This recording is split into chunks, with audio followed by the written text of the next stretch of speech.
शादी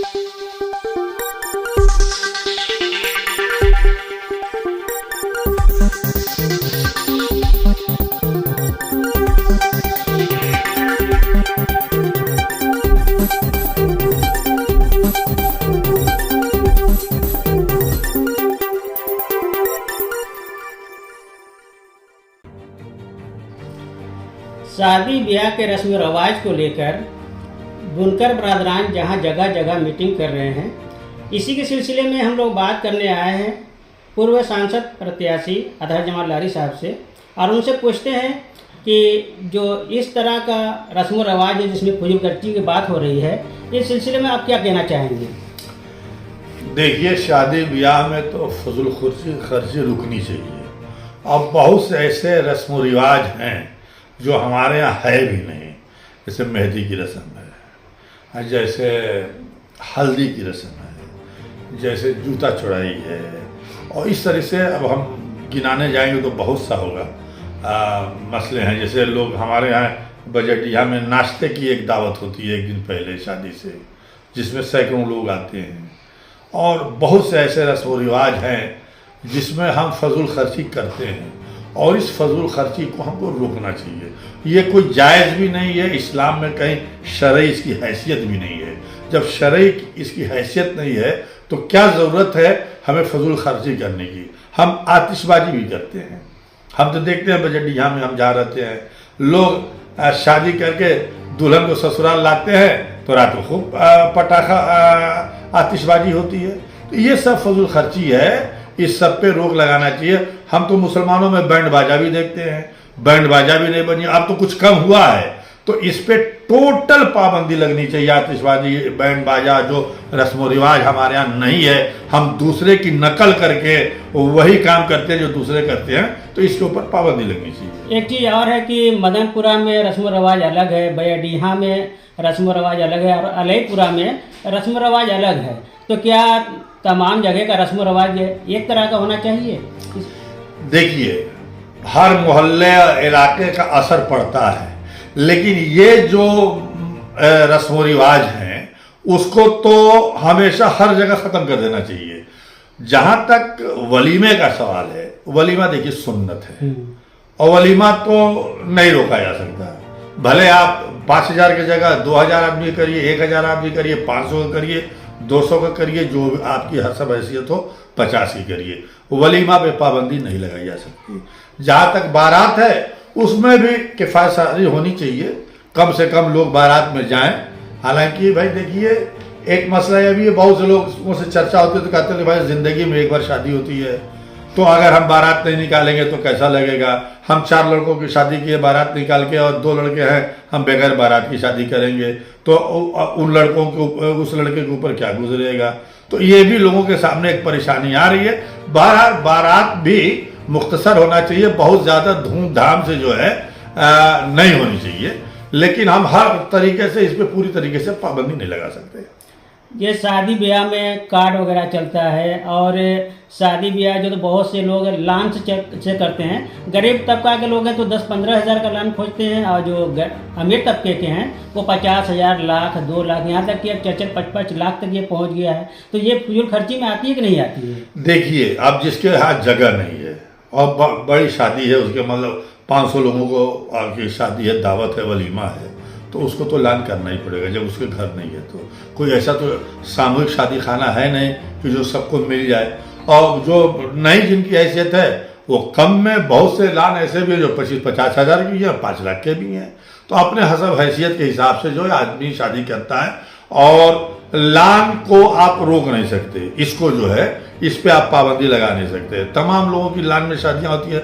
अब इतना कंजस्टेड हमारा बनारस शहर हो गया है कि शहरी पूरी बनारस गली में बसी हुई है, तो आदमी शादी करेगा कहाँ से करेगा? तो लान में तो जाना ही पड़ेगा। यह है कि अब उतना बहुत से जो लान में सजावट होती है, लाखों लाख की सजावट होती है, उस सजावट से परहेज करे, सादगी के साथ जो है आदमी शादी करे तो वो भी ठीक है, उसमें कोई बुराई नहीं है। और जो ये बात कर रहे हैं कि जैसे शादी ब्याह की फजूल खर्ची से जो पैसा बचेगा हम उसको अपने बच्चों की शिक्षा पर खर्च करेंगे। अगर से इसी पैसे को हम लोग इकट्ठा किया जाए और गरीब बच्चियों की शादी में खर्च किया जाए और जो यतीम और लावारिस बच्चे हैं उनके शिक्षा पर खर्च किया जाए, इस पर आप क्या कहना चाहेंगे? देखिए, शिक्षा बहुत ज़रूरी है। हमारे पैगंबर ने भी कहा है कि शिक्षा अगर इल्म हासिल करनी हो तो आप चाइना भी जाओ। शिक्षा बहुत ज़रूरी है और शिक्षा होगी तो हम तमाम बुराइयों को दूर कर सकते हैं। जहाँ तक बुनकरों की बात है, बुनकर के गरीब लड़कियों की बात है, तो बहुत से मुसलमानों में बुनकरों में ऐसी गरीब लड़कियां हैं जो पैसे की कमी की वजह से उनकी शादी नहीं हो पाती है। मैंने तो बार बार कहा है कि कोई ऐसी तंजीम बनाई जाए जिसमें जो है कुछ फंड इकट्ठा किया जाए और उस फंड के जरिए गरीब मुस्लिम लड़कियों की शादी की जाए। कुछ थोड़ा बहुत उनके रोजमर्रा की चीज जो उनके काम में आने वाला हो, उनके पास पैसा नहीं वो खरीद सकते हो, घर गृहस्थी का सामान भी उनको दिया जाए। इसके लिए एक मुस्लिम बिरादराना तंजीम के नाम से रख लें, क्योंकि बुनकर बिरादराना तंजीम में तो सिर्फ बुनकर आएंगे और जो गैर बुनकर है मुसलमानों में वो तमाम बिरादरियां हैं जो बुनकर नहीं है। और कोई गोश्त का काम करता है, कोई कोयले का काम करता है, कोई लोहे का काम करता है, कोई बढ़ई का काम करता है, कोई सब्जी बेचने का काम करता है।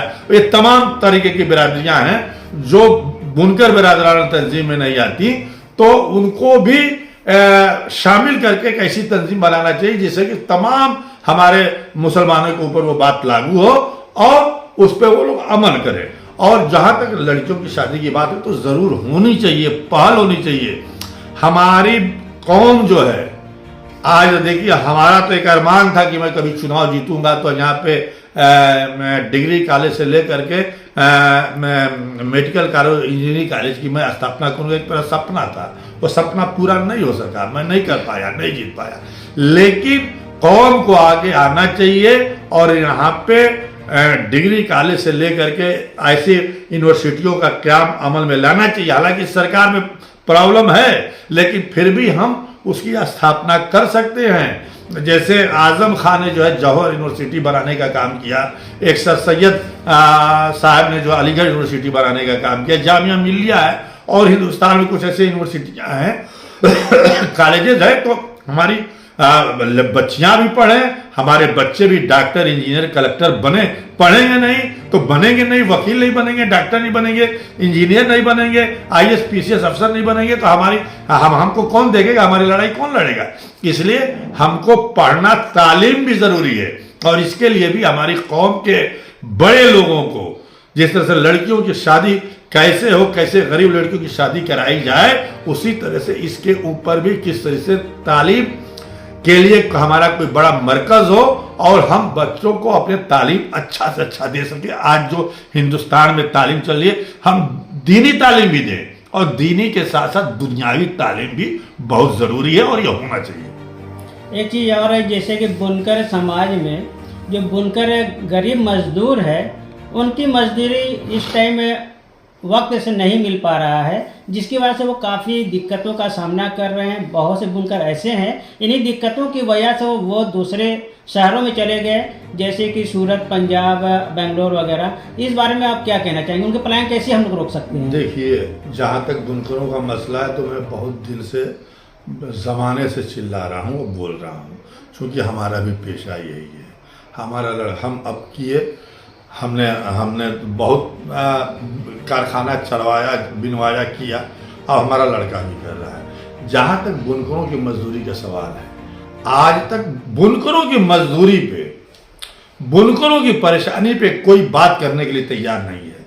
कोई हमारे सरदार साहबान इतने दिन से बुनकर चिल्ला रहे हैं, हम लोग चिल्ला रहे हैं कि बुनकरों का पलायन कैसे रोका जाए, इनकी मजदूरी कैसे और कब बढ़ेगी, इसके ऊपर चर्चा होनी चाहिए। लेकिन किसी के कान में जूं नहीं रेंगता कि बुनकरों के मसले पे बात हो, बुनकरों के मसले पे मीटिंग हो और बुनकरों का मसले का हल निकाला जाए। देखिए, मजदूरी जो पहले थी वही मजदूरी आज भी है और महंगाई इतनी चरम सीमा पे है, हर चीज का दाम बढ़ता जा रहा है। बुनकर की मजदूरी नहीं बढ़ रही है। अगर बुनकर की मजदूरी बढ़े तो बुनकर पलायन क्यों करेगा?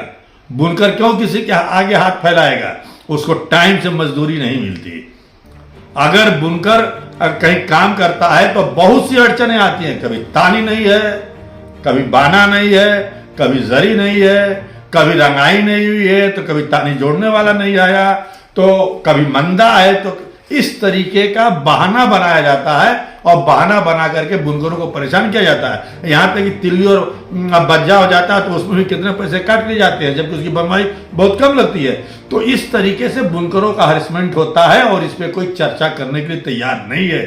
बुनकरों की मजदूरी बढ़नी चाहिए और नहीं बढ़ेगी तो इसके लिए आंदोलन करना पड़ेगा, लड़ाई लड़नी पड़ेगी, क्योंकि जो बड़े लोग हैं वो छोटे लोगों को दबा दे रहे हैं। बड़े बड़े व्यापारी हैं, वो नहीं चाहते, वो कहेंगे कि हमको नफा नहीं मिल रहा है। अरे भाई, आप अपने नफा रख के बेचो, आप अपना दाम बढ़ाओ। और दूसरी चीज, एक बनारस में जो बुनकरों की ऊपर मार पड़ रही है, वो गुजरात का जो हुकूमत है, गुजरात की हुकूमत से मतलब समझे आप? मतलब जी, नरेंद्र मोदी जी गुजराती, अमित शाह गुजराती, और गुजरात का माल में इतना प्रोडक्शन और कम माल में होता है, और सारा गुजरात का माल आकर के बनारस में बिक रहा है, बनारस का टैग लगा करके, और वो सस्ते में पड़ रहा है। हमारा माल महंगा पड़ रहा है, न यहाँ धागे का इंतजाम है, न जरी का इंतजाम है, कोई ऐसी इंतजाम नहीं जिससे यहाँ पे बुनकरों को जो है कम कीमत में जो है उनके रॉ मटेरियल उनको मिल सके। इसलिए सूरत का मार भी हमारे बनारस के बुनकरों पे पड़ रहा है। क्योंकि प्रधानमंत्री हमारे जो है गुजरात के हैं, तो पूरे बनारस में गुजरात के लोग भरते जा रहे हैं। उसी तरह से तमाम गुजरात की साड़ियाँ, गुजरात की हर चीज, गुजरात के तमाम लोगों को ठेके और हर चीज दिए जा रहे हैं। और हमारे लोग बुनकर ही नहीं, तमाम कारोबार के करने वाले लोग आज परेशान हैं। तो ये भी एक हमारे ऊपर बहुत बड़ा मार पड़ रहा है। इसको ऊपर भी हमको ध्यान देनी होगी कि कौन बनारसी साड़ी है और कौन जो है गुजरात की साड़ी है। और हमारे व्यापारी लोग बेच रहे हैं खुलेआम जो है बनारस में, इसीलिए मंदा हो रहा है। तो इसके ऊपर इसकी भी सबसे सख्त जरूरत है। चलिए, आपने अपना समय हम लोगों के दिया, इसके लिए आपका बहुत बहुत शुक्रिया और धन्यवाद।